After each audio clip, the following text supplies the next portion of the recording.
Jadi di sini kalau pemeriksaan 8 Oktober diforsir untuk diperiksa Tom Lembong, berarti di sini ada agenda politik dari Jokowi.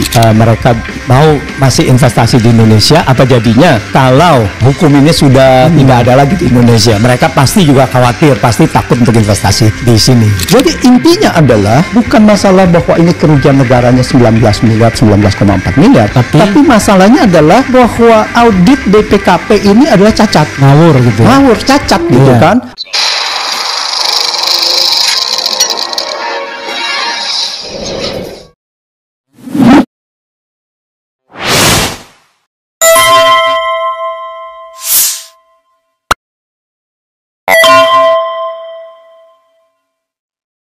Oke, Prof.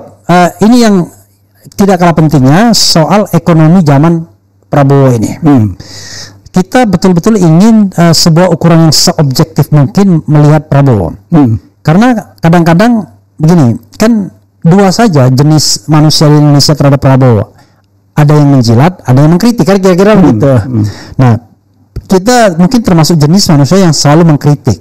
Tapi kan kita mau mengkritik secara objektif. Apa adanya, ya. Kita tidak ingin melebih-lebihkan, tapi tidak juga ingin mengurang-urangi.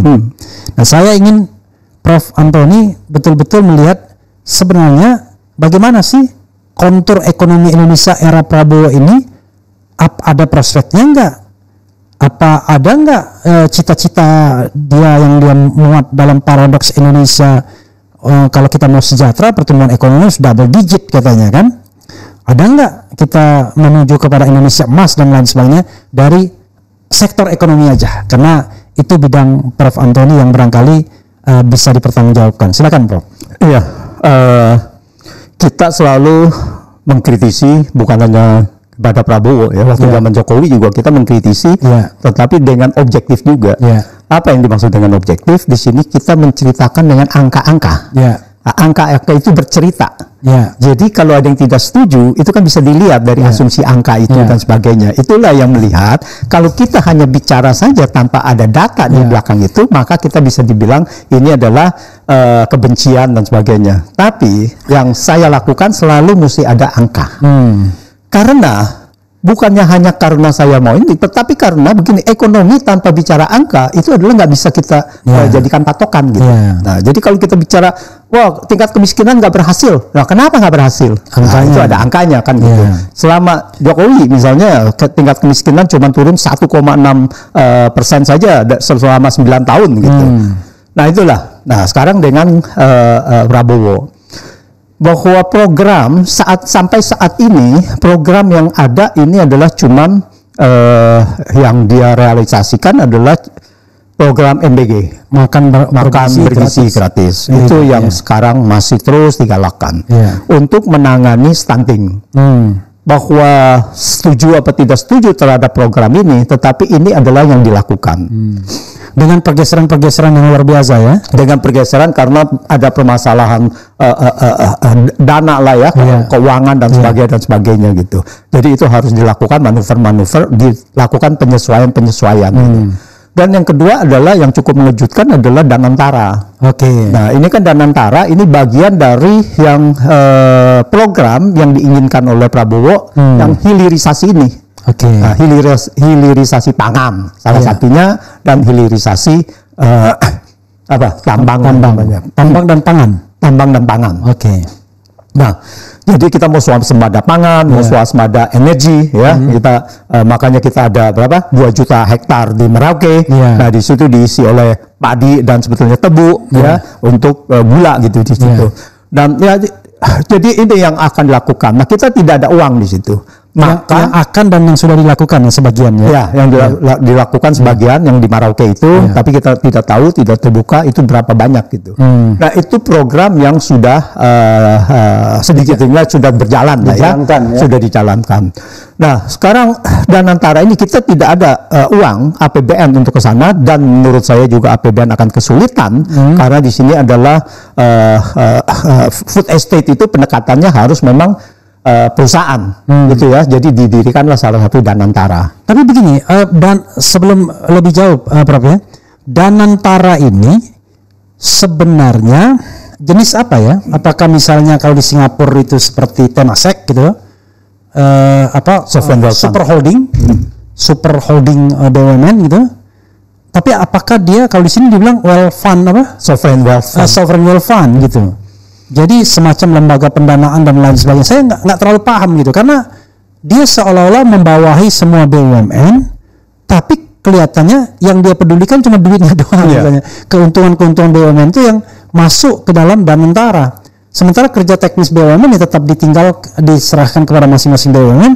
Tapi duitnya, keuntungannya diambil. Pegang. Saya tidak tahu persisnya, tapi silakan dilanjutkan.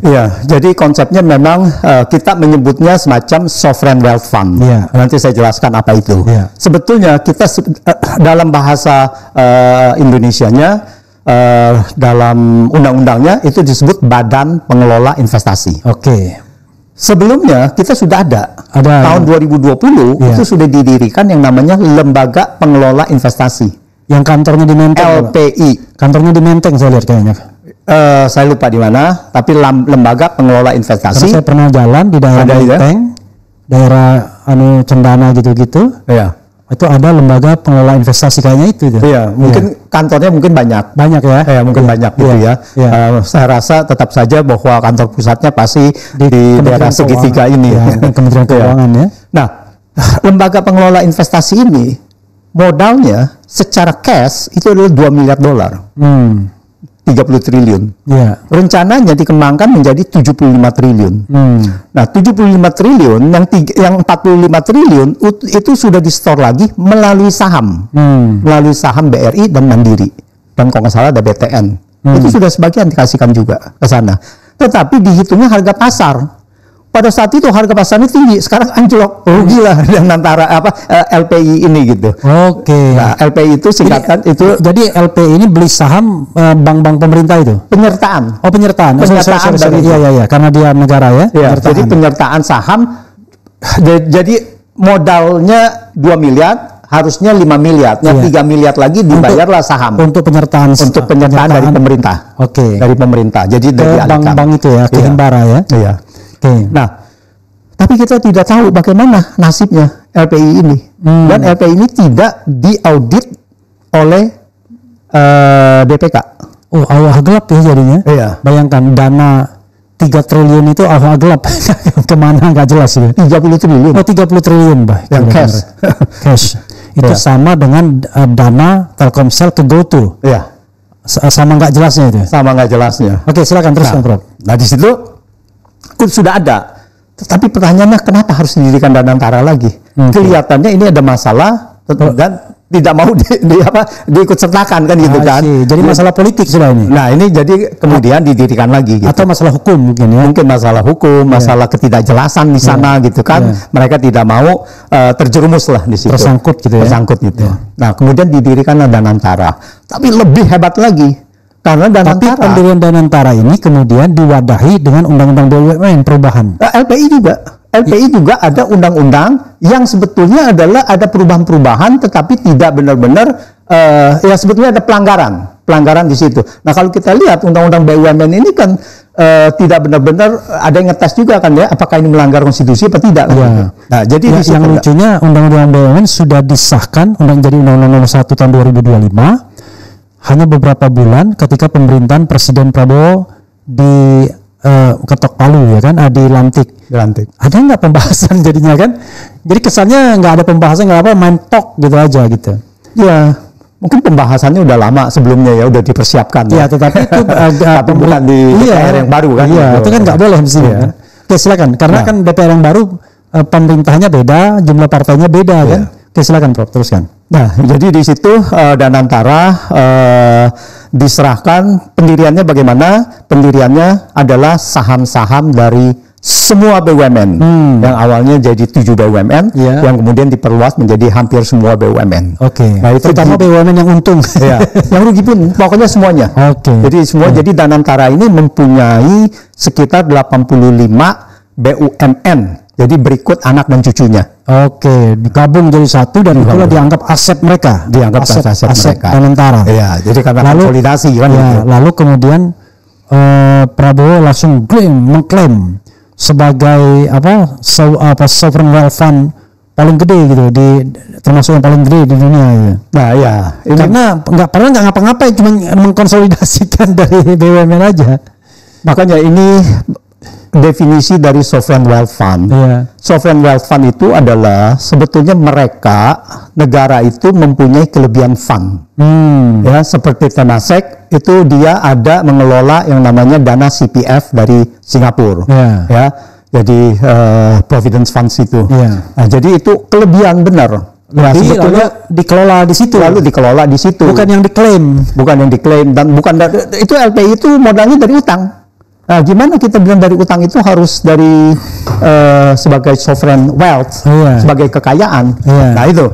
Jadi di sini definisi sovereign wealth fund ini adalah tidak benar. Sovereign wealth fund ini misalkan Norway yang oil fund sebetulnya itu yang terbesar gitu. Nah itu memang dia ada surplus.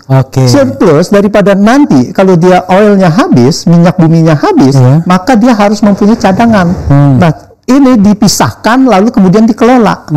Dia investasikan di perusahaan-perusahaan besar gitu. Nah, kita di sini adalah malah bukan kita investasikan ke tempat lain, tapi mengutang gitu. Nah, kita itu mengambil justru dari yang lain dan mengutang juga. Iya, jadi mengutang pertama adalah dari dana dari BUMN dan dana dari asing sebagai lembaga namanya juga Badan Pengelola Investasi. Dia mau mengelola investasi dari fund-fund asing. Nah, itu. Dan kemudian bahwa dia juga menarik ke pinjaman, utang untuk membiayai proyek-proyeknya yang mungkin sekarang ini belum cukup gitu kan. Dia memerlukan dana itu sampai ada sovereign wealth fund yang dari asing itu mau menanamkan dananya di sini gitu. Nah, itu. Ngeri, kalau saya lihat dia ngeri sekali ya. Gini, tentu pesimisme itu tidak akan disukai oleh Prabowo. Prabowo kan nggak suka kritik tuh biasanya ya. Tetapi kalau menurut saya, apa iya ya bisa ada lembaga semacam Danantara atau BUMN sebelum perilaku KKN itu dihilangkan, dikikis. Karena kebiasaan kan, kalau nggak korupsi, kalau nggak korupsi nepotisme. Dan itu ternyata di Danantara itu sudah terjadi KKN itu from the beginning itu. Siapa CEO-nya, siapa COO-nya, kan orang-orang yang terkait dengan kepentingan politik semua, bukan profesional murni. Silakan, Prof. Jadi ada dua hal. Satu adalah tentu saja personalianya, siapa yang menangani itu. Itu waktu mau di beberapa figur asing lah ya, yang mau dipakai di sana untuk supaya mendapat kepercayaan asing. Tetapi salah satu yang diharapkan itu join, tapi kemudian mundur. Yaitu Ray Dalio. Itu satu. Yang kedua yang mengecewakan. Ray Dalio itu siapa? Dia itu adalah investment banker. Dia itu memang investasi dari Amerika. Dia itu sukses mengelola dana ya begini, dana untuk pengelola dana ini, funds ini. Yang kedua adalah Thaksin Shinawatra. Ya, kalau di Thailand orang nyebutnya Thaksin Shinawatra. Ya, gitu buat Shinawatra. Thaksin Shinawatra. Ya. Nah, di sini kan Thaksin itu kan kita tahu bahwa ini kita harus sensitif lah. Bahwa Thaksin ini sangat tidak disukai oleh rakyat Thailand. Secara umum. Lalu kemudian lari dulu kan sebagai koruptor dan tapi di sini dia sebagai penasehat. Nah ini saya rasa ini kurang begitu terlalu baik ya, tidak sensitif dan tidak memberikan added value, nilai tambah. Jangan-jangan. Meskipun pada saat itu dia mungkin berjanji mau investasi segala, tapi apa sih? Berarti kan kita tidak bisa menghalalkan segala cara gitu untuk menarik itu. Banyak lagi yang cara-cara lain gitu. Nah itu.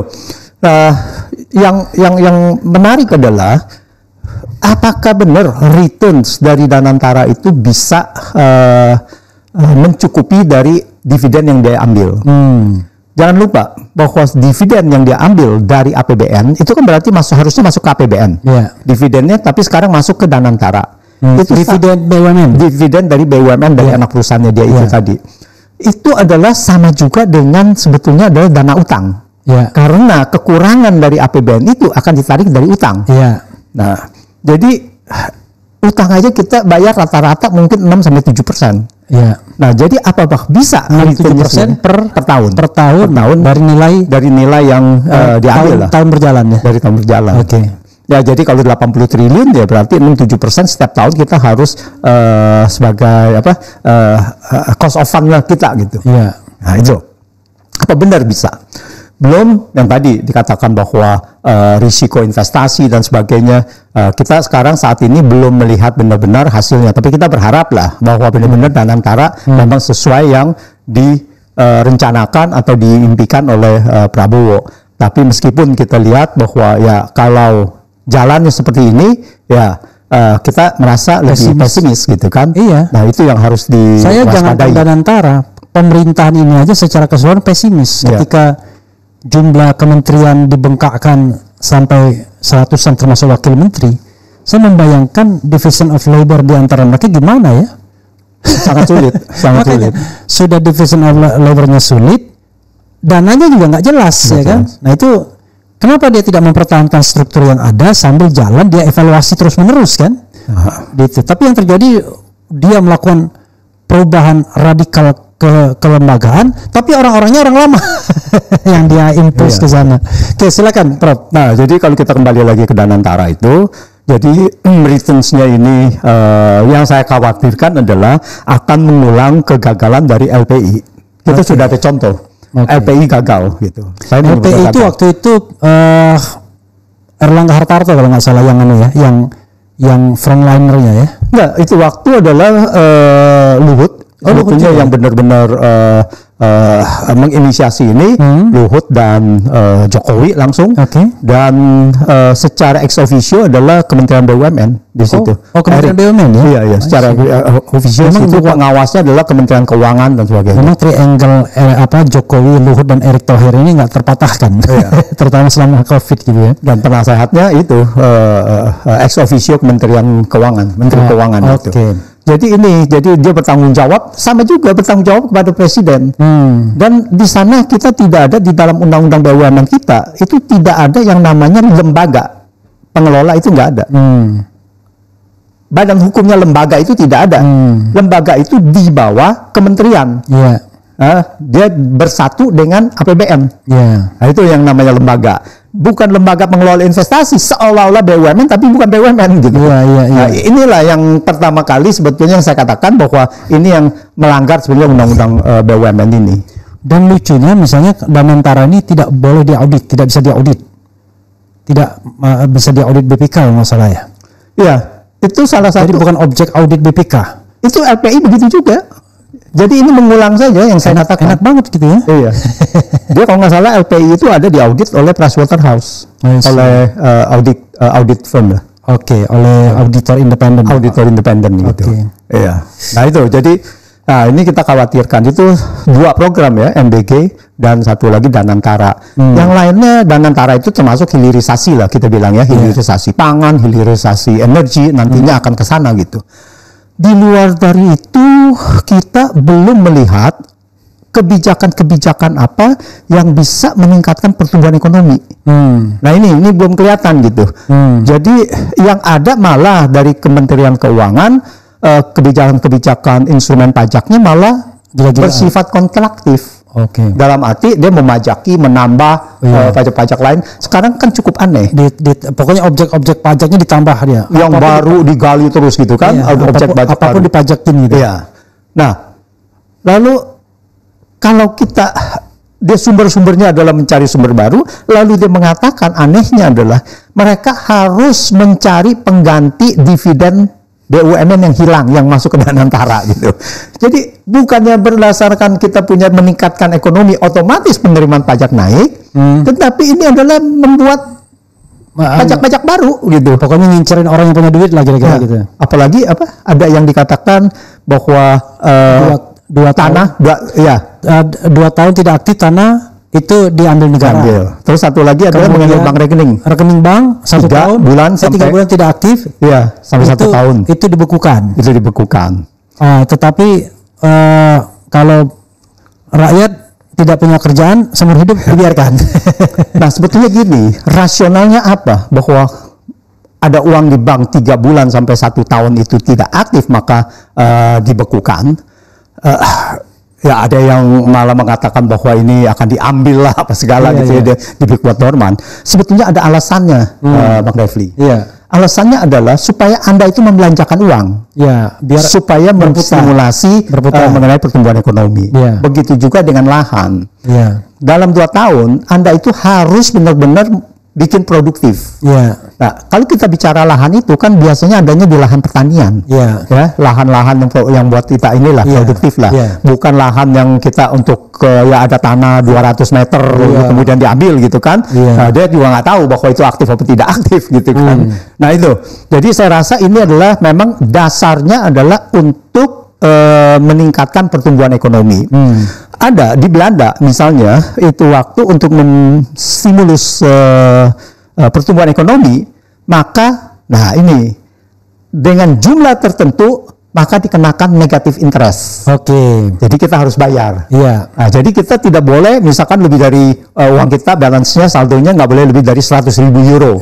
Nah lebih dari itu kita dikenakan negatif interest, kita harus bayar gitu. Bahkan selain negatif ada juga yang zero interest gitu ya. Ya kalau zero interest sudah biasa lah, kita bisa gitu. Ini negatif, kita bayar kepada itu. Nah itulah bagian-bagian yang kita bagian dari untuk stimulus kita punya ekonomi gitu.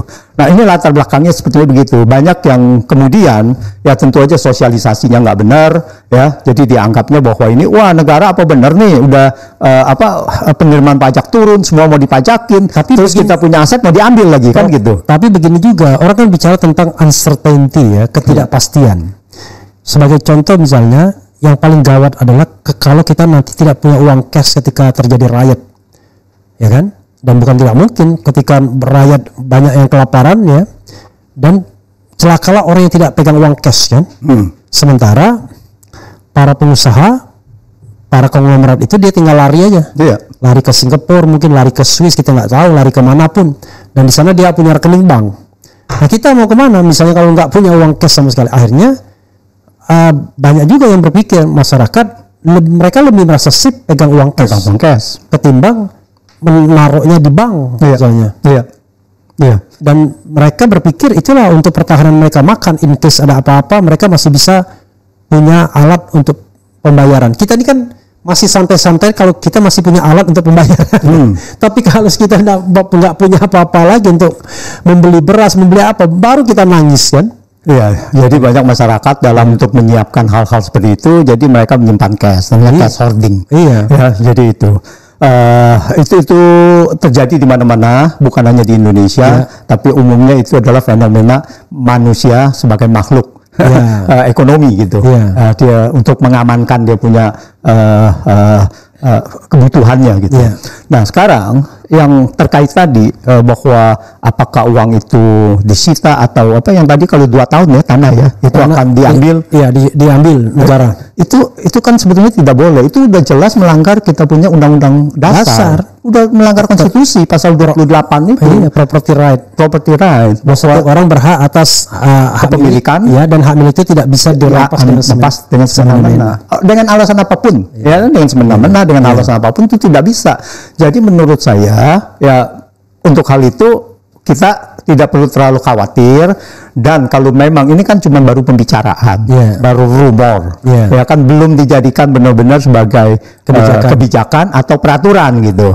Dan saya rasa tidak akan menjadi peraturan, tapi spiritnya adalah yaitu untuk membuat ekonomi berputar. Tapi itu juga kan seperti ayam dan telur ya, membuat ekonomi berputar ini orang harus punya prasyarat kan. Syaratnya salah satunya adalah keamanan. Bayangkan, kadang-kadang untuk mempertahankan tanah saja, kepemilikan tanah aja sudahnya minta ampun beratnya kan. Segala konflik dan lain sebagainya, walaupun sudah ada sertifikat, sudah dipagar, tetap saja kan premanisme dan lain sebagainya. Apalagi kalau di tanah tersebut kemudian kita bangun usaha, waduh tambah lagi faktor keamanan dan kenyamanannya bermasalah. Jadi kadang-kadang pemerintah menginginkan kita aktif, produktif ya kan, tapi aspek keamanan dan kenyamanan dia nggak perhatikan. Bahkan kadang-kadang negara bagian dari premanisme itu kan kacau juga kadang-kadang. di dalam yang normal semuanya untuk meningkatkan pertumbuhan ekonomi kita selalu bermain di kebijakan, kebijakan ekonomi, kebijakan fiskal, kebijakan moneter dan sebagainya, itu kita memberikan stimulus. Jadi kita tidak bisa memberikan stimulus atau mengancam dengan oke, ini Anda uangnya akan diambil, uangnya akan dibekukan dan sebagainya. Itu tidak mungkin bisa. Karena apa? Karena opportunity untuk berbisnis itu tidak ada gitu. Jadi harus apa? Harus dilakukan apa gitu. Itu tidak bisa gitu. Nah inilah, jadi kebijakan-kebijakan itu yang harusnya menjadi satu refleksi bahwa bagaimana kita mau meningkatkan pertumbuhan ekonomi, apakah itu industrial development kita, ya, lalu kita nata semuanya, lalu bagaimana kita memberikan stimulus bahwa ada orang mau investasi di situ, bahwa dengan pengusaha-pengusaha lokal lah, nah kita bagaimana bisa menjamin bahwa mereka bisa berusaha dengan aman, ya tadi dikatakan. Nah itulah yang harus kita gaungkan gitu, yang pemerintah harus tunjukkan gitu. Jadi tidak bisa dengan yang stimulus dengan sebenarnya threat, ya, ancaman bahwa ini akan begitu. Nah ini yang kita belum bisa belum mendengar. Apalagi kalau kita kaitkan dengan kesepakatan dagang yang barusan ini dengan Trump ini gitu. Nah ini sangat mengkhawatirkan gitu. Jadi saya menyoroti bahwa ini bukan hanya 0% dan 19% saja tarif produk Amerika 0% ke Indonesia, tarif kita 19% gitu. Tapi masalahnya tarif 0% Amerika ke sini apakah juga diberikan kepada negara lain dengan objek yang sama? Ya, misalkan ya kita bicara aja, saya tidak tahu bahwa otomotif itu termasuk atau tidak. Misalkan Trump menuntut bahwa otomotif dari Amerika bisa masuk tanpa tarif. Lalu bagaimana yang lainnya dari Jerman, Toyota, ya dari Jepang, lalu dari China, dari yang lain itu gimana gitu kan? Kalau mereka tidak diberikan, lalu kemudian mereka bilang bahwa Anda membuat diskriminasi kepada kita. Nah ini yang membuat hubungan internasional Indonesia, geopolitiknya secara ekonomi ini sangat buruk sekali gitu. Nah ini yang bisa mengancam. Itu segala jenis barang atau barang tertentu aja 0%-nya? Saat ini adalah semuanya full. Pokoknya apa aja yang dari Amerika 0%. Apa aja yang dari kita 19%. Lalu itu pun masih ada dengan tambahan-tambahannya kan? Komitmen pembelian apa, kemudian data kita bisa diambil ke sana dan lain sebagainya kan? Jadi kita harus beli energi 14,5 miliar, harus ada produk peternakan dan pertanian 4,5 miliar, itu udah 19 miliar, itu sudah melebihi defisit yang ada di kita gitu kan? Lalu data-data kita boleh mereka ambil, data-data mereka yang mereka boleh ambil gitu. Ini sangat bahaya sekali. Lalu yang mencontohkan enggak, ini adalah data publik yang misalkan sudah ada di Google, di apa, itu pun tidak boleh. Google itu wajib mempunyai server di Indonesia dan dia wajib melindungi dan tidak boleh menjual kepada siapapun, even kepada pemerintah Amerika. Makanya Google tidak akan memberikan, makanya Amerika harus minta izin dari Indonesia untuk melakukan itu, dan ini sangat bahaya sekali. Ingat yang namanya Cambridge Analytica? Nah, Cambridge Analytica itu dia mengadakan survei kepada Facebook seolah-olah, tapi dia mengambil data dari Facebook dan itu dijual untuk untuk politik gitu. Dan itu menjadi skandal besar. Facebook sempat dipanggil di parlemen Inggris ya. Wah, itu menjadi itu. Nah, itulah itu yang tanpa tanpa legal, ilegal dia mengambil. Apalagi kalau sudah dilegalkan kan gitu kan, tinggal mereka profiling aja untuk keperluan nanti dia mau memajukan pilpres mana gitu kan, atau kepala daerah mana Jadi mereka udah tahu semua tuh memprofiling orang ini, kelemahannya apa, utangnya di mana. Terus nanti tinggal menuduh teroris di sini, teroris di sana gitu. Waduh gitu. Itu sangat bahaya sekali gitu. Itulah namanya geopolitik ya, yang kalau Gatot Nurmantio bilang selalu yang namanya perang asimetris itu ya. Oke, saya terakhir ini Prof ya, saya mau bicara tentang hal yang objektif juga, positif, pesimisme dan optimisme ekonomi era Prabowo. Tapi saya mau kita pakai beberapa indikator, ya kan? Jadi misalnya saya tanya misalnya leadership presiden. Pesimis, optimis. Kalau pesimis Y, optimis apa? Y. Tim ekonomi, misalnya pesimis Y, optimis Y. Regulasi yang ada, gitu, ya. Jadi kita kayak sedikit trivia gitu. Yeah. Oke, Prof. Saya harus memulai dari yang awal dulu ya. Mulai dari pertumbuhan ekonomi. Pertumbuhan ekonomi, pesimis atau optimis? Kalau saya juga nggak ngerti ya, kalau pesimis itu berarti di bawah apa yang yang dicanangkan, apa yang ditargetkan. Kalau optimis berarti tercapai target minimal. Saya nggak tahu targetnya berapa.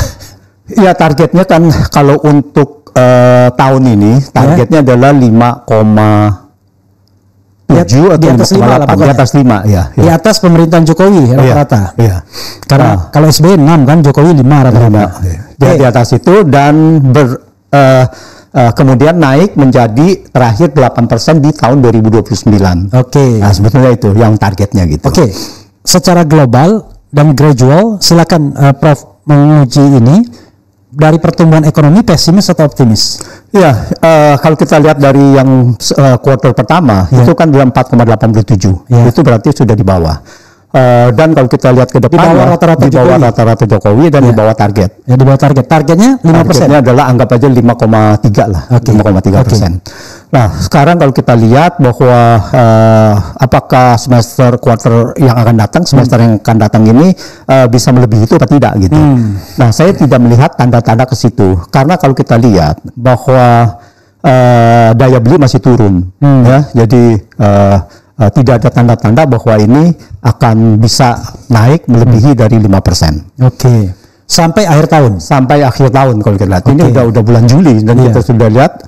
Dan ini yang perlu saya kasih catatan. 4,87% itu menurut saya adalah menurut saya itu adalah sudah ada fabrikasi dari data ekonomi. Saya sebutnya fabrikasi. Jadi dan di zaman Jokowi fabrikasi itu Prof pernah nulis terjadi gitu ya? Iya. Dan ini dia tidak berani main terlalu tinggi karena nanti akan digugat barangkali. Tapi dia main di angka-angka yang aman. Sekarang mulai adjustment. Mulai adjustment apa yang ada sebenarnya gitu.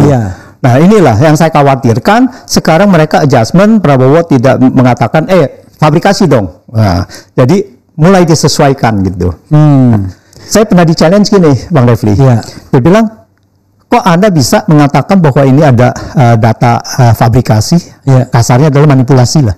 Kok bisa gitu? Padahal IMF juga mengatakan, memperkirakan pertumbuhan ekonomi kita juga sekitar 5% gitu. Nah, itu bagaimana gitu? Saya bilang begini, IMF dan World Bank dan semuanya itu mengambil dasarnya data kita. Sumbernya data kita gitu. Dia cuma percaya aja dengan kita. Dia dengan ekstrapolasi kita ngomong apa, itulah gitu. Nah, sekarang begini, saya kasihkan 2 contoh. Satu adalah sewaktu tahun 2011 sampai dengan 2016 itu ekonomi India itu bertumbuh 7% per tahun rata-ratanya. Tapi kemudian ada ekonom dari India yang dia di Harvard, profesor di Harvard, dia pernah pada saat itu adalah sebagai penasehat presiden juga pada saat itu, dia mengatakan bahwa ini terjadi overestimate. 7% itu overestimate. Menurut perhitungan dia 4,5% plus minus 1%. Dengan 95% tingkat kepercayaan. Jadi itu 4,5, 3,5 sampai 5,5. Maksimal 5,5. Ya. Nah, itu. Jadi dan berapa pada saat itu proyeksi IMF? 7% juga. Karena dia ngikutin aja.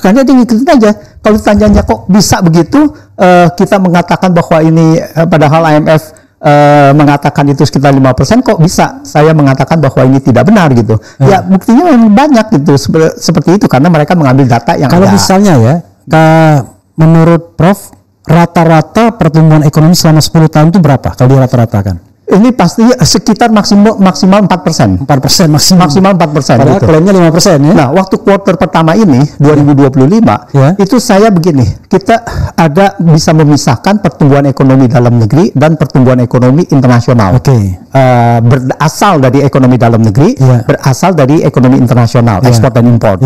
Dari dalam negeri itu hanya bertumbuh 3,22% untuk kuartal pertama. Dan itu pun menurut saya 2025 ini 2025 kuartal 1. Dan itu pun menurut saya statistik sudah overestimate BPS. 3,25 pun 3,22 pun itu sudah overestimate. Dan apa yang saya katakan itu sama mirip seperti ada lembaga ekonomi di London, namanya Capital Economics. Nah, dia juga mengatakan sangat mengherankan bahwa pertumbuhan 10 tahun dan per kuartalnya itu rata sekitar 5%. Jadi nggak ada gelombang fluktuasi. Tidak ada gelombang fluktuasi. Padahal ekonomi dalam 10% impossible kalau tidak ada siklus. Iya.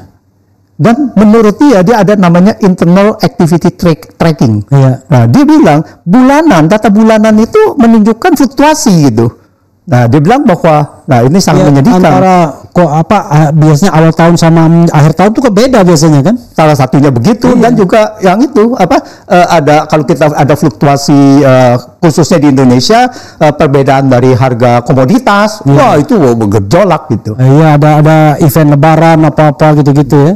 Nah, ini sangat sangat mengherankan. Dia juga mencurigai itu dan saya juga mencurigai itu. Jadi yang 4,87% ini saya juga mempertanyakan. Jangan sampai jadi pertumbuhan BPS di dalam negeri kecil. Jadi ditunjang oleh ekspor itu pun ekspor bahan mentah, ekspor apa? Ya, dan itu pun datanya belum tentu benar. Karena begini, itu data industri ekstraktif, cuma tinggal ngambil dari perut bumi gitu ya. Ya, satu ekstraktif itu dari industrinya dan kedua itu dari nilai nominal lalu dikonversi menjadi nilai real karena kan pertumbuhan dengan namanya ekonomi real kan value-added kan.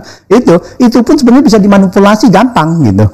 Dengan yang namanya secara teknis namanya deflator. Jadi dibagi nominalnya kalau 100 ya dia bisa mainkan bahwa realnya bisa 90 atau 95 atau 80. Itu sama dengan pemerintah ini sangat peduli sama angka-angka. Termasuk bayangkan jangankan ekonomi begini. Kepuasan survei aja bisa dimanipulasi. Saya pernah men-challenge, saya mendapatkan survei dari seseorang. Jadi tingkat kepuasan terhadap kinerja Prabowo itu antara kan dia bikin 5 kategori. Sangat puas, cukup. Kemudian tidak puas, sangat tidak puas. Nah, yang namanya cukup itu yang wilayah abu-abu 22%. Sementara sangat puas dan tidak puas itu 59%. Tiba-tiba 22% dia masukkan ke menjadi rating approval. Jadi rating approvalnya 81%. Padahal kalau mau real benar 59%. Saya sudah konfirmasi ke Burhanuddin. Kan cukup ini kan nggak jelas apakah cukup puas atau cukup tidak puas. Ya benar kata Burhanuddin, mestinya 0 ini faktor netral mestinya. Jadi nggak boleh dimasukkan ke kategori puas karena dia akan menjadi 3 komponen kan nggak fair kan? 2 positif, 1 netral, 2 negatif. Jadi kalau mereka mengatakan puas, ya masukkan di puas, jangan cukup begini. Nah kalau puas dan sangat puas itu digabungkan, maka rating approval pemerintah itu cuma 59%, bukan 81% sebagaimana digembar-gemborkan oleh Menko Polkam dan lain sebagainya. Makanya saya bilang jangankan pertumbuhan ekonomi yang agak sophisticated seperti itu, yang begini aja bisa dimanipulasi gitu. Silakan teruskan. Iya, jadi kalau kita lihat bahwa dari pertumbuhan ekonomi ini saya belum bisa melihat ada kebijakan-kebijakan yang bisa mendongkrak itu. Dan malah the midterm sampai 2029 8% gimana? Ini tentu saja bahwa saya sendiri pernah menulis dan sewaktu saya ada di dalam tim ekonomi Prabowo 2019 itu saya mengatakan pertumbuhan ekonomi 8% bukannya impossible. Itu bisa gitu. Jadi itu bisa dicapai, tetapi tentu saja harus ada kebijakan-kebijakan yang kita bisa kasih lihat sampai bisa segitu gitu. Nah, saya belum bisa melihat bahwa ada kemampuan dari tim ini until now gitu. Makanya itu kita tidak bisa mengekstrapolasi sampai dengan 2029. Minimal tahun inilah. Minimal tahun ini. Akhir tahun ini. Itu fair itu menurut saya. Nah, yang berikutnya adalah tim ekonomi. Tapi kalau kita bicara tim ekonomi, tolong Prof. Antoni tunjukkan jabatannya apa aja yang menurut Prof. strategis untuk pertumbuhan ekonomi ini. Tim ekonomi yang sekarang ini kan kurang lebih sama. Saya bicara tentang bukan pertumbuhan ekonomi yang persentase tadi, secara keseluruhan. Iya, kalau kita lihat tim ekonomi yang ada sekarang ini kan hampir sama dengan yang ada di Pak Jokowi kan. Menko-nya sama. Menteri Keuangannya sama, dan Kementerian Perindustriannya juga kurang lebih, perdagangan juga kurang lebih gitu. Jadi kurang lebih pertaniannya juga sama, AMRA kan, SDM juga kurang lebih. Nah, jadi gitu. Jadi saya melihatnya bahwa dobrakan apa? Pada saat itu ya begitu saja gitu kan. Kenapa kalau dia bisa buat sekarang pertumbuhan ekonomi 8% gitu. Kenapa waktu dulu tidak di tempat dia? Kemarin-kemarin gitu. Nah, yang kritikal ini kan sebetulnya tim ekonomi ini yang melakukan produksi. Ya, kalau Kementerian Keuangan itu sebetulnya nothing. Dia cuma menjaga kasir dan sebetulnya kebijakan fiskal, bagaimana memberikan stimulus, menjaga satu industri bisa bertumbuh baik, ya, melindungi dari serangan-serangan produk asing. Tapi malah dengan adanya kesepakatan tentang Trump kan berarti dia udah gagal sama sekali. Ya, dia tidak melindungi gitu. Saya melihat bahwa kebijakan di sektor pertanian ini kita akan ada masalah besar gitu. Kita akan kalah persaingan gitu. Dan banyak seperti sewaktu kita industri gula kita, sewaktu kita buka, import kita naik besar sekali gitu. Nah, ini juga saya perkirakan khususnya di sektor jagung ya, itu kita akan jadi masalah besar. Dan banyak gitu. Jadi kita punya industri tidak akan bisa berkembang. Nah, ini yang membuat saya pesimis kalau untuk tahun depan dengan adanya kesepakatan ini kita punya industri sulit untuk bersaing. Ada yang berkatakan ya ini kita sebagai stimulan kita agar bisa meningkatkan daya saing dan sebagainya. Itu kan retorika aja gitu. Soalnya ini kan tidak terjadi gitu. Kenapa sekarang tiba-tiba yang saingannya lebih berat seolah-olah kita bisa gitu. Nah, jadi saya melihat itu kalau dulu aja nggak bisa, ya saya sekarang ya kurang lebih sama gitu. Bahkan worse. Karena mereka orang yang mapan, yang nggak mau ngambil resiko. Jadi begitulah. Jadi saya lihat bahwa di sini dari tim ekonomi ini tidak bisa membuat suatu kejutan-kejutan. Jadi dari yang bagian produksi dari pertanian, ya perkebunan, kita lihat ya itu saja gitu. Itu menyangkut kemampuan atau hambatan? Begini, itu menyangkut pertama kali adalah mengenai policy development. Dari policy development, lalu bagaimana membuat hal ini menjadi suatu kebijakan untuk development itu. Pertama kita ingin ada pembangunan, misalkan industri agriculture atau apapun gitu. Lalu bagaimana membangun ini dilakukan dengan satu kebijakan. Nah, kebijakan apa yang bisa menunjang itu gitu.